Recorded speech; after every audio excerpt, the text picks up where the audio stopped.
A caderneta vermelha. O carteiro entregou o telegrama. José Roberto não agradeceu e, enquanto abriu o envelope, uma profunda ruga sulcou-lhe a testa. Uma expressão mais de surpresa do que de dor tomou-lhe conta do rosto. Palavras breves e incisas. Seu pai faleceu. Enterro 17 horas. Mamãe. José Roberto continuou parado, olhando para o vazio. Nenhuma lágrima lhe veio aos olhos, nenhum aperto no coração. Nada. Era como se houvesse morrido um estranho. Porque nada sentia pela morte do velho? Com um turbilhão de pensamentos confundindo-o, avisou a esposa, tomou o ônibus e se foi, vencendo os silenciosos quilômetros da estrada enquanto cabeça girava a mil. No íntimo, não queria ir ao funeral. E se estava indo, era apenas para que a mãe não ficasse mais amargurada. Ela sabia que o pai e o filho não se davam bem. A coisa havia chegado ao final no dia em que, depois de mais uma chuva de acusações, José Roberto havia feito as malas e partido, prometendo nunca mais botar os pés naquela casa. Um emprego razoável, casamento, telefonemas à mãe pelo aniversário, Páscoa, Natal, Ano Novo. Ele havia se desligado da família. Não pensava no pai, e a última coisa na vida que desejava na vida era ser parecido com ele. O velório? Poucas pessoas. A mãe está lá, pálida, gelada, chorosa. Quando reviu o filho, as lágrimas correram silenciosas. Foi um abraço de desesperado silêncio. Depois, ele viu o corpo sereno, envolto por um lençol de rosas vermelhas, como as que o pai gostava de cultivar. José Roberto não verteu uma única lágrima. O coração não pedia. Era como estar diante de um desconhecido, um estranho, O funeral. O sabiá cantando, o sol se pondo. Ele ficou em casa com a mãe até a noite. Beijou-a e prometeu que voltaria trazendo netos e a esposa para conhecê-la. Agora ele poderia voltar a casa, porque aquele que não o amava não estava mais lá para dar-lhe conselhos ácidos nem para criticá-lo. Na hora da despedida, a mãe colocou-lhe algo pequeno e retangular na mão.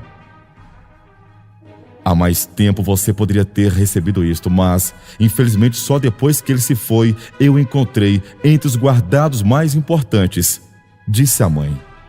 Foi um gesto mecânico, que minutos depois de começar a viagem, meteu a mão no bolso e sentiu o presente.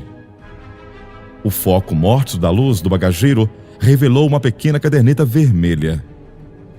Abriu-a curioso. Páginas amareladas. Na primeira, no alto, reconheceu a caligrafia firme do pai. Nasceu hoje o José Roberto. Quase 4 quilos. O meu primeiro filho. Um garotão. Estou orgulhoso de ser o pai daquele que será minha continuação na terra. À medida que folheava, devorando cada anotação, sentia um aperto na boca do estômago, mistura de dor e perplexidade, pois as imagens do passado ressurgiram firmes e atrevidas, como se acabassem de acontecer. Em outra página estava escrito: hoje, meu filho foi para a escola. Está um homenzinho. Quando eu o vi de uniforme, eu fiquei emocionado e desejei-lhe um futuro cheio de sabedoria. A vida dele será diferente da minha, que não pude estudar por ter sido obrigado a ajudar meu pai. Mas para o meu filho, desejo o melhor. Não permitirei que a vida o castigue. E continuava a leitura de outras páginas da caderneta. Roberto me pediu uma bicicleta. Meu salário não dá, mas ele merece porque é estudioso e esforçado. Fiz um empréstimo que espero pagar com horas extras. José Roberto mordeu os lábios. Lembrava-se da sua intolerância, das brigas feitas para ganhar sonhada bicicleta. Se todos os amigos ricos tinham uma, por que ele também não poderia ter a sua? Na sequência das páginas da caderneta, o desabafo do pai. É duro para um pai castigar um filho, e bem sei que ele poderá me odiar por isso. Entretanto, devo educá-lo para seu próprio bem. Foi assim que aprendi a ser um homem honrado, e esse é o único modo que sei de ensiná-lo. José Roberto fechou os olhos e viu toda a cena quando, por causa de uma bebedeira, tinha ido para a cadeia, e naquela noite, se o pai não estivesse aparecido para impedi-lo de ir ao baile com os amigos, lembrava-se apenas do automóvel retorcido e manchado de sangue que tinha batido contra uma árvore. Parecia ouvir sinos, o choro da cidade inteira, enquanto 4 caixões seguiam o cortejo fúnebre para o cemitério. As páginas se sucediam com horas curtas, horas longas anotações, cheias das respostas que revelavam o quanto em silêncio e amargura o pai o havia amado. O velho escrevia de madrugada, momento da solidão, num grito de silêncio, porque era desse jeito que ele era. Ninguém o havia ensinado a chorar e dividir suas dores. O mundo esperava que fosse durão para que não o julgassem, nem fraco e nem covarde. E, no entanto, agora José Roberto estava tendo a prova que debaixo daquela fachada de fortaleza havia um coração tão tenro e cheio de amor. A última página, aquela do dia em que ele havia partido. Deus, o que fiz de errado para o meu filho me odiar tanto? Porque sou considerado o culpado se nada fiz? Se não tentar transformá-lo em um homem de bem? Meu Deus, não permita que esta injustiça me atormente para sempre. Que um dia ele possa me compreender e perdoar por eu não ter sabido ser o pai que ele merecia ter. Depois não havia mais anotações, e as folhas em branco davam as ideias de que o pai tinha morrido naquele momento. José Roberto fechou depressa a caderneta. O peito doía. O coração parecia haver crescido tanto que lutava para escapar pela boca.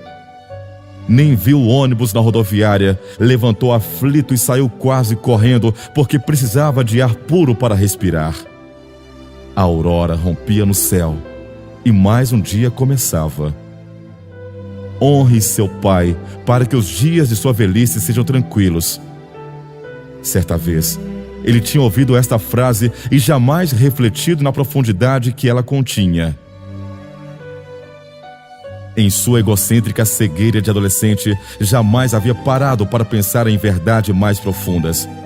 Para ele, os pais eram descartáveis e sem valor como as embalagens que são atiradas ao lixo. Afinal, naqueles dias de pouca reflexão, tudo era juventude, saúde, beleza, música, cor, alegria, despreocupação e vaidade. Não era ele um semideus? Agora, porém, o tempo o havia envelhecido, fadigado e também tornado pai daquele falso herói. De repente, no jogo da vida, ele era o pai e seus atuais contestadores. Como não havia pensado nisso antes? Certamente, por não ter tempo, pois andava muito ocupado com os negócios, a luta pela sobrevivência, a sede de passar fins de semana longe da cidade grande, a vontade de mergulhar no silêncio sem precisar dialogar com os filhos. Ele jamais tivera a ideia de comprar uma cadernetinha de capa vermelha para anotar uma frase sobre seus herdeiros. Jamais lhe havia passado pela cabeça escrever que tinha orgulho daqueles que continuavam o seu nome. Justamente ele, que se considerava o mais completo pai da terra. Uma onda de vergonha quase o prostrou por terra numa derradeira lição de humildade. Quis gritar, erguer-se procurando agarrar o velho para sacudi-lo e abraçá-lo. Encontrou apenas o vazio. Havia uma raquítica rosa vermelha num galho no jardim de uma casa. O sol acabava de nascer. Então, José Roberto acariciou as pétalas e lembrou-se da mãozona do pai, podando, adubando e cuidando com amor. Porque nunca tinha percebido tudo aquilo antes? porque nunca tinha percebido tudo aquilo antes. Uma lágrima brotou como orvalho, e erguendo os olhos para o céu dourado, de repente sorriu e desabafou-se numa confissão aliviadora. Se Deus me mandasse escolher, eu juro que não queria ter tido outro pai que não fosse você, velho. Obrigado por tanto amor. E me perdoe por haver sido tão cego. Fale, curta, abrace, beije, sinta e ame todas as pessoas com que você pode ver e tocar. Honra teu pai e tua mãe, como o Senhor teu Deus te ordenou, para que te prolonguem os teus dias e para que te vá bem na terra que te dá o Senhor teu Deus. Deuteronômio, capítulo 5, versículo 16.